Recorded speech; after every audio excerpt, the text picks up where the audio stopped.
जी friends, आप देख रहे हैं यूट्यूब चैनल वॉइस ऑफ कैनी और मैं सफदर खान कैनी। अच्छा फ्रेंड्स, आज इस वीडियो में आपको एम्पावर सॉफ्टवेयर जो है एचपीएलसी का, उसका एक बहुत इंपॉर्टेंट टूल बताऊंगा जो आपको पीक इंटीग्रेशन में बहुत हेल्पफुल होता है। आपको एक्यूरेसी की तरफ लेके जाता है, आपको प्रिसीजन की तरफ ले जाता है।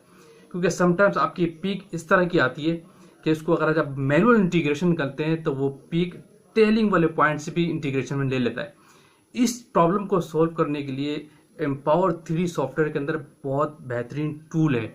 मैं उसकी बहुत इंपॉर्टेंट पॉइंट आपको बताता हूँ कि किस तरह आपने उस पीक को लेना है। मैं आपको एक पीक भी दिखाऊंगा, इन दी एंड में आपको वो वीडियो भी दिखाता हूँ सॉफ्टवेयर की कि आपको उसको कहाँ कहाँ जाना होता है। लेकिन पहले आपको मैं थोड़ा सा ब्रीफ कर दूँ कि उसमें आप करते हैं क्या।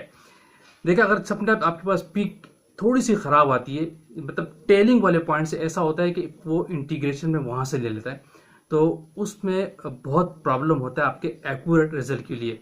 जब आप उसको इंटीग्रेशन की वो एम्पावर 3 का सॉफ्टवेयर का टूल यूज करते हैं तो वो आपका प्रॉब्लम सोल्व हो जाता है। पहले वो थोड़ी सी आप पीक देख रहे हैं कि पीक होती किस तरह है, फिर मैं आपको आगे उसके बारे में बताता हूँ।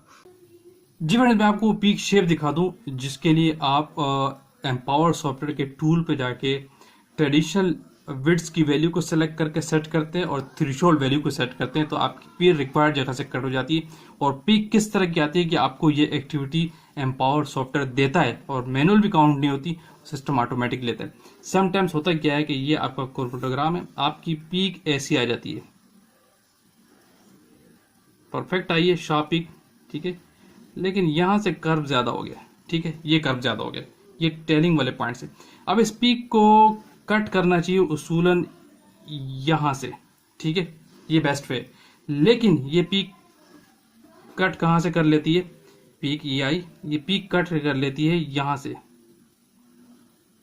इस पॉइंट से। तो ये चीज जो है ना सही नहीं है। इसको बचाने के लिए जो ये वाला करेक्ट वे है, यानी पीक जो है आपकी जो कट होनी चाहिए वो पीक, जैसे ये पीक मैंने आपको दिखाई दी, शार्प पीक आई, ये इसने कर्व जो ले लिया, तो ये पीक को यहां से कट करना चाहिए एक्यूरेट, लेकिन यहां से नहीं जाने की। इस एक्टिविटी को, यानी इस गलत एक्टिविटी से बचने के लिए, इस पे जाने के लिए, यानी ये जो सही तरीका है, इस पे जाने के लिए आपको जो मैंने प्रोसेस बताया कि आप किस तरह विजर्ड पे या टूल बार पे जाके एम्पावर 3 सॉफ्टवेयर के अंदर ट्रेडिशनल विड्थ वैल्यू को सिलेक्ट करके, यानी पीक आपने सिलेक्ट कहाँ से करनी होती है, जब आप ट्रेडिशनल वैल्यू, जब आप ट्रेडिशनल, ये आपकी बेस लाइन चल रही है, जब आप ट्रेडिशनल वैल्यू की विड्थ को सेट करेंगे तो आप पीक यहाँ से सिलेक्ट करेंगे। ये याद रखिएगा, यहाँ से आपने सिलेक्ट करनी है। दोबारा समझा दूं, जैसे ये पीक थी ना, ये आपकी, आपने ये कर्सर से ये सिलेक्ट करनी। और जब आप थ्रेशोल्ड वैल्यू सेलेक्ट करेंगे तो आप किसी भी पॉइंट से बेस वैल्यू को, ऐसे बेस लाइन है, इसको सिलेक्ट करेंगे। ये एक्टिविटी करनी है और दूसरी ये एक्टिविटी करनी होती है। तो फिर आप, ये है विड्थ किसके लिए, ट्रेडिशनल विड्थ के लिए, और ये थ्रेशोल्ड वैल्यू के लिए, ये थ्रेशोल्ड वैल्यू के लिए। ट्रेडिशनल विड्थ जब ये सिलेक्ट करेंगे, वहां जाके सेट का बटन प्रेस करेंगे तो वैल्यू उसकी कम हो जाएगी। इसी तरह थ्रेशोल्ड वैल्यू सेट करेंगे, ये बेस लाइन को सिलेक्ट करेंगे और थ्रेशोल्ड वैल्यू पे ऊपर टूल बार के ऊपर जाके क्लिक करेंगे तो आपकी ये वैल्यू भी कम हो जाएगी। ये जो आपका एम्पावर कोई क्रोमैटोग्राम के ऊपर यहाँ टूल बार चल रहे होते हैं, सारे टूल, सारी यहाँ पे आपका विजर्ड का बटन होता है, ठीक है। यहाँ पे आपके एक बटन आता है सॉफ्टवेयर के अंदर जो विड्थ का बता होता है ट्रेडिशनल, और दूसरा यहाँ पे एक बटन होता है थ्रेशोल्ड का। इनको आपने काम करना होता है। इसको सेट वैल्यू सेट, इसकी यहाँ पे वैल्यू आती है, इसकी यहाँ पे वैल्यू आती है सॉफ्टवेयर के अंदर।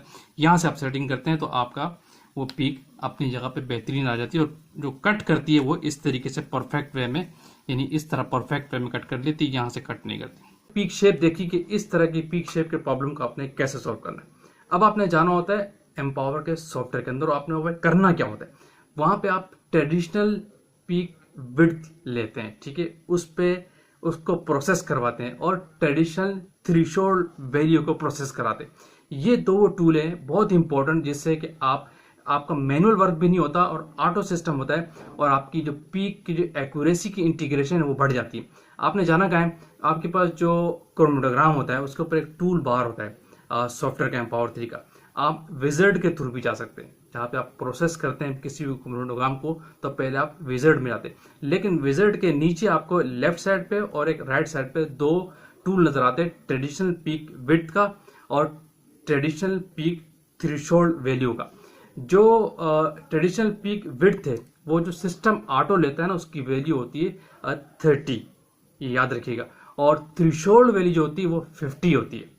यही वजह है कि आपकी जो पीक नैरो नहीं हो पाती और सिस्टम वहां से पूरा टेलिंग वाली जगह से ले लेता है। अब आपने करना क्या है, जो भी आपका क्रोमेटोग्राम है उसमें आपने पीक को सिलेक्ट करना है। जैसे कि आप प्री कैलिब्रेशन के लिए पीक को सिलेक्ट करते हैं ना, बॉटम वाली जगह से, जहाँ से कर्व है उस जगह से आपने पीक सिलेक्ट करना है और आपने जाना है ट्रेडिशनल विड्थ वाले टूल के ऊपर और उसको आप सेट प्रेस करेंगे। तो सेट पे प्रेस करेंगे तो ट्रेडिशनल विड्थ की जो वैल्यू होती है जो 30 होती है ऑटो, जब आप उसको सिलेक्ट करके सेट प्रेस करेंगे तो वो 12 पे आ जाएगी, कम हो जाएगी और आपकी पीक रिक्वायर्ड जगह से वो कट करेगा, ऑटोमेटिक, मैनुअल भी नहीं होगा। ठीक है, इसी तरह फिर आपने थ्रेशोल्ड वैल्यू को भी देखना होता है जो ऑटो सिस्टम के अंदर 50 होती है। फिर आप क्या करेंगे, दो पीक के दरमियान जो आपकी बेस लाइन होती है, बेस लाइन को आप सिलेक्ट करेंगे। जैसे बेस लाइन उसको आप ऐसे सिलेक्ट करेंगे कर्सर से, जैसे आप इंटीग्रेशन में करते हैं। सिलेक्ट करने के बाद फिर आप जाएंगे थ्रेशोल्ड वैल्यू के सेट पॉइंट पे, जहां पे उसकी वैल्यू ऑटो 50 है, उसको आप सेट पे प्रेस करेंगे तो वो वैल्यू 6 तक आ जाएगी, 7 तक आ जाएगी, कम हो जाएगी। तो इससे क्या होगा कि सिस्टम ऑटोमेटिकली ऑटो तरीके से ट्रेडिशनल विड्थ को भी कम हो जाएगी, ठीक है, और आपकी जो थ्रेशोल्ड वैल्यू है वो भी कम हो जाएगी और पीक रिक्वायर्ड जगह से इंटीग्रेशन कर लेगा। आपको जो टेलिंग में जो पॉइंट ले रहा था ना इंटीग्रेशन के लिए, इससे एक्यूरेसी के चांसेस कम होते, रिक्वायर्ड जगह से ले लेगा। जैसे कि मैंने आपको पेपर पे पीक बताई थी कि इसको यहां से कट करना चाहिए, वो उस जगह से कट करके ले लेगा। ठीक है, ये वीडियो भी आप देख लें, एंड पे आपको अच्छी लगेगी, जिससे आपको काफी कॉन्सेप्ट आपको क्लियर हो जाएगा। Thank you for watching.